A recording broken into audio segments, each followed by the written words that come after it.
Welcome to episode 417 of Salcedo Paranormal. I believe it's 417. Anyway, I should check on that. As always, looking forward to hearing from you all, and I've got this all out of order. And tonight I'm sharing true paranormal stories from the web. As always, you can find all episodes of the show, along with links to social media and other ways to contact me at the podcast page, and that is salcido.podbean.com. That's SALSIDO paranormal.podbean.com. Always happy to hear from you all, whether you have comments or questions, or topic suggestions, or stories of paranormal experiences, whether they're your own or from others that you trust. Happy to either read those or have you join me on the show to talk about them. Also, this is episode 418, not 417. So, if you thank you all for listening, whether you are here for the live streams, or if you listen on the podcast or YouTube feeds, or if you listen on the Troubled Minds Radio network, KUAP, Digital Broadcasting. There you can hear two episodes of the show, every night at 6 p.m. Pacific, 9 p.m. Eastern, right before Troubled Minds Radio comes on. And I want to thank, as always, Michael Strange, host of Troubled Minds Radio, and Liam Martin, Rohan, of the Exiled Minds podcast, for producing the show and putting in the music that you all hear if you listen to the shows on the station. If you'd like to support the show, there are a few different ways to do that. You can always share the show with others, rate and review the show on your podcast platform of choice. Also, if I've written some paranormal fiction and nonfiction books that you can check out on Amazon. And then I have direct donation links on PayPal, Venmo, and then also Patreon. And I'm going to have some news soon, once I get it all figured out, about special content that will only be available on Patreon. So looking forward to that. I'll let you all know once I have that figured out, and I go from there. Help is never expected, but always appreciated with the expenses that one has when doing a podcast, and even this year going to a Paracon, a paranormal convention. So, and that's going to be here in Michigan. It's the Mid-Michigan Paracon, November 4th and 5th. And so it's going to be a weekend, Saturday and Sunday. I will be there to basically report on the event, sort of make recordings and talk about it, and maybe even get some other people down there on recording as well. We'll see. So, depending on if they want to do that. So, I'm looking forward to that. That should be a lot of fun, I think. It'll be my first time going to a Paracon, so I'm really excited for that. But anyway, that's basically all I have for that part of the show there. So I guess I can get to the stories. Thank you all again for listening and bearing with me as I stumbled over that beginning there. So, getting to the stories here. So this one says, I had an experience at 3 a.m. today at my mom's place. The family cat woke me up because she was hungry. So I fed her and went back to the living room where I was sleeping on the sofa. The cat started acting strange, possibly due to what they call the zoomies, which I know what they mean. Basically just getting excited and just full of energy. Anyway, it says, then she sat by my head, staring at the living room door. I got creeped out and went to close the door a bit more, leaving it cracked enough so the cat could still get through. While closing the door, a black shadow figure glided past the opening, as if someone was walking quickly by. Everyone else in the house was asleep at the time. The cat, who had been staring at the door suddenly ran past me and slipped through the crack and headed in the same direction as the shadow figure. I believe it was a paranormal experience, and I'm curious to hear others' thoughts. So that's where that story ends. And so often you hear about the animals, your pets, cats, dogs, whatever, sensing these beings, sensing these different energies. And I apologize for my heater there. But yeah, so it seems like the cat was picking up on something even before the person was, before the writer was. And so that's amazing. Um, I wonder what happened. It's too bad you can't, we don't have the technology or the the an easy way to sort of communicate with cats to find out what happened after that shadow figure if it did go after it.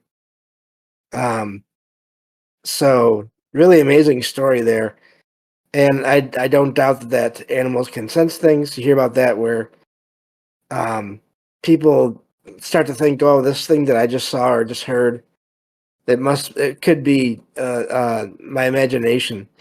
But then you have the animals reacting at the same time, or even before, like in this case, possibly. And you have to wonder, you have to think, well, maybe it's not just me. So, uh, love that story just for that fact that the cat seems to notice what's going on, and I wonder if it got all hyper and got all active because it was sensing that energy, whether it was in the room or not, or near it. Wouldn't surprise me if it was sort of reacting, or even maybe looking for whatever they were sensing. And yeah, neat story. And then the writer, I'm glad nothing else happened with the writer. I wonder though about that with that house. If there's a history, I would think a lot of times in these stories, people will say this location has been active for however long, and there doesn't seem to be that in this story. So I wonder if that means this is a one-time deal, which of course can mean someone was just passing through, uh, or if it's something where it just usually goes unnoticed. Especially that's a really interesting situation there. I wonder how often um, these different entities, ghosts, spirits, uh, thought forms, shadow figures, how often they pass through houses and no one even notices because they're not right in the area where this figure is passing through. Wonder how often in that house has that shadow passed through that house in the writer's story there, where maybe usually there'd be no human there to notice it. It makes me wonder about the cat though then. Was the cat already used to this figure? Um, and yeah, just a lot of questions there, but really neat story. And I wonder about that. What the if it was a repeat thing with just the cat, then it makes you wonder: was the cat trying to chase this figure out of there, or was it actually somewhat interested because it knew this figure kept on going through there? Again, I'm sort of extrapolating and sort of going over the possible situations there, um, but yeah. So anyway, neat story. I always like stories that have cats that seem to also be aware of what's going on with the paranormal along with the person. So getting to the next story here. Let's see. Okay, so this one says, I was lying on the couch with my dog one day when I noticed a pale, white, see-through figure with no facial features and a human-like body in the doorway. For some reason, I waved at the figure. The figure looked directly at me and then left. My dog also looked at the doorway and seemed to see the same thing. The dog remained completely still, which was unusual, as she is easily startled. The fact that the dog stayed still for so long really disturbed me. I am perplexed and seeking help to understand why this happened. And that's where that story ends. Again, I didn't plan this, but now you have, literally in these stories tonight, cats and then dogs also sensing and possibly seeing what the person is seeing. And the dog doesn't seem to be too worried about it. So that's amazing. Hopefully that's a good sign. And this figure walked away, so I wonder if they weren't aware that the writer could see them, until the writer waved, and then realized it and decided they were done. They weren't really interested. Or just they, again, there's always with timing on these things, you never know. If it was any kind of residual thing, then it could have just been going through its motions and it would have walked away, turned toward the writer, and then walked away no matter what they were doing. It's always hard to tell with these things. That's why I think it's so hard to tell sometimes with residual appearance, residual energy, residual entities, or however you want to call that. If there's not sort of a high level of interaction, then really it could be just an energy field, energy recording that's playing back over and over, even if it's not frequent. So it could be that this happens once every who knows how many years. And if the writer has only been there for not quite so many years, then they would not have seen that figure the last time it appeared. So, but yeah, neat story there. I wonder if the dog sensed anything more than the writer there. Of course, hard to know.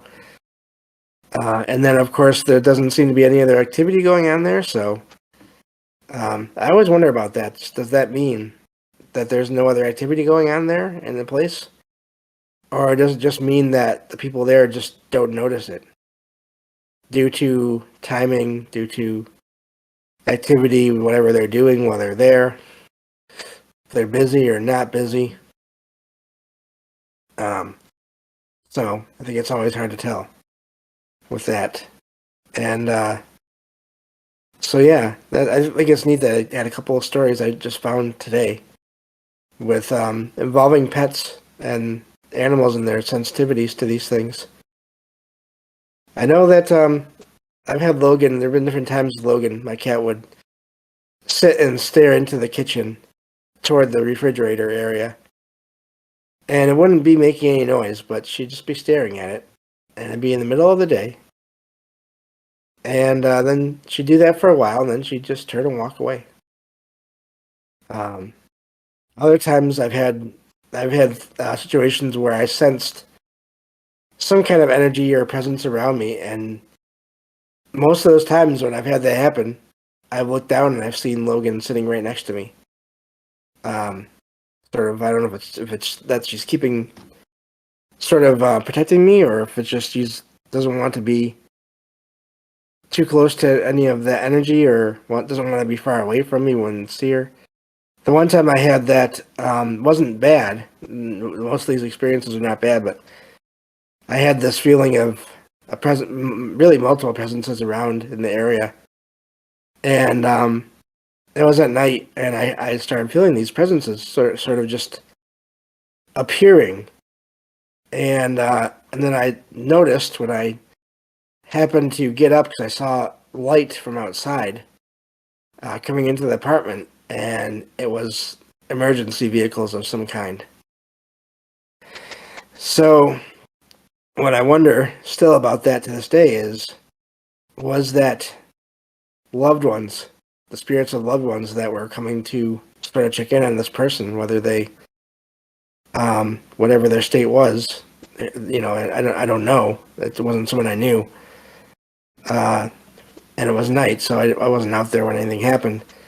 But, and then once those vehicles left, once the sounds and the lights left, that feeling of all those presences started to fade away. It was like they just left.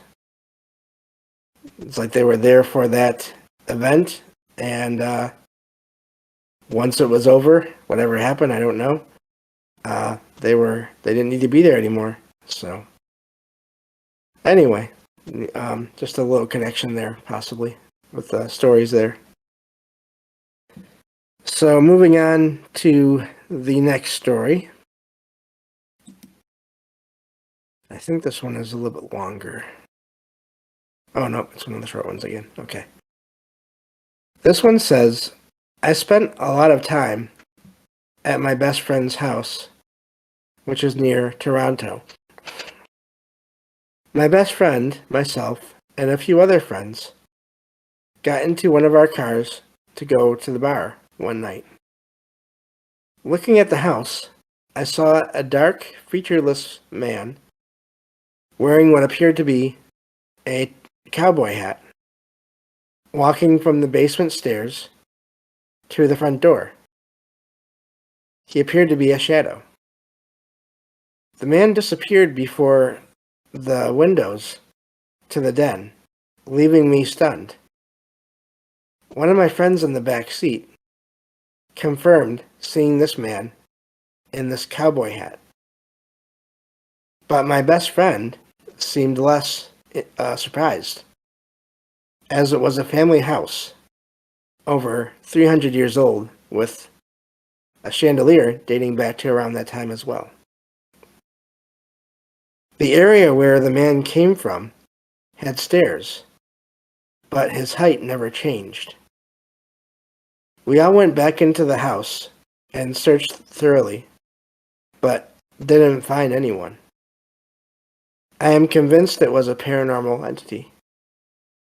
I asked my best friend's dad about it, but he didn't have any definite answers.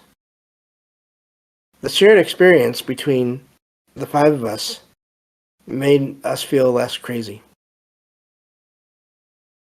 So, not only is it a shadow figure of some kind, possibly, that's where the story ends, but it doesn't have to sort of follow the rules of gravity, of the physical environment around it, by the sounds of it. Basically, what they're describing there seems like what they're saying is where the figure started, it should have been coming up the stairs, and so it should have gotten taller once it got onto the ground floor, but it stayed the same height the whole time. So that is odd in a way. I wonder about the height of the stairwell and whether or not this figure started out with part of itself in like the ceiling or something like that, or the ceiling and the floor for the surrounding area. If that's the case, then that seems almost more like a residual kind of thing, possibly where whatever was there before, or however the house was before, maybe there wasn't a set of stairs there. I mean, depending on how far back you go, so that this figure didn't have to climb up the stairs. For them, whatever they were, or wherever they were at, it was all level.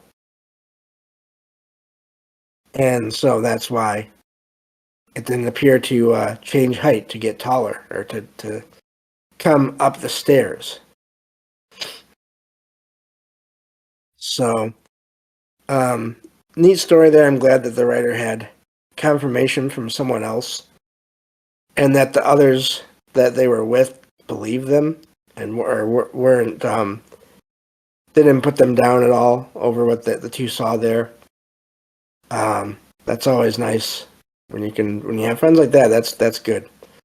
Because not everybody is into that mindset where they either sort of think all that is possible, or they just sort of let it go, and just start to take the people at their word. And even if they don't think the paranormal exists, it's possible to do that. People don't think about that all the time these days. It's possible not to agree or to think the same things and not get into an argument about it. But anyway, so neat story there. I wonder, again, just was that a residual? Was that some kind of other time anomaly where it was either in the past or the future, where there was no steps? We really don't know how shadow figures work, why they appear to be shadow figures. If they really are sort of made of this dark energy, or if that's just sort of the way they appear because of the different time periods or the different dimensions, or however you want to call that. So yeah, really hard to tell with that. Let me check on the next story here, and I'll see if I can get through one more. But I think this next one is the long one. I closed it. Didn't want to close it. Okay, let me see here. No, this is a fairly long one. Well, alright, I think I can do it. This says, I took a trip to Northern California to see the redwoods, the redwood trees, I mean. While hiking with a friend, I encountered a mature tree that caught my friend's attention.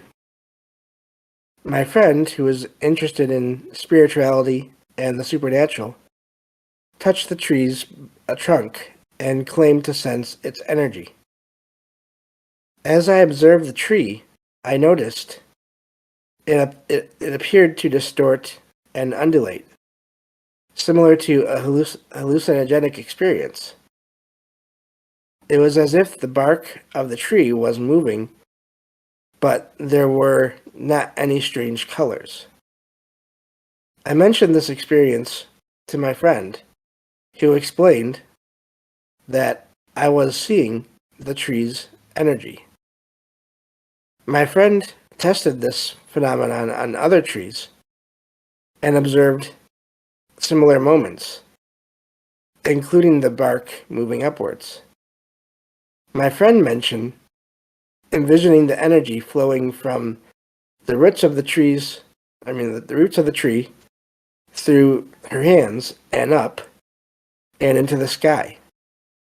I felt confused and questioned whether I was having some kind of medical emergency due to the unusual experience.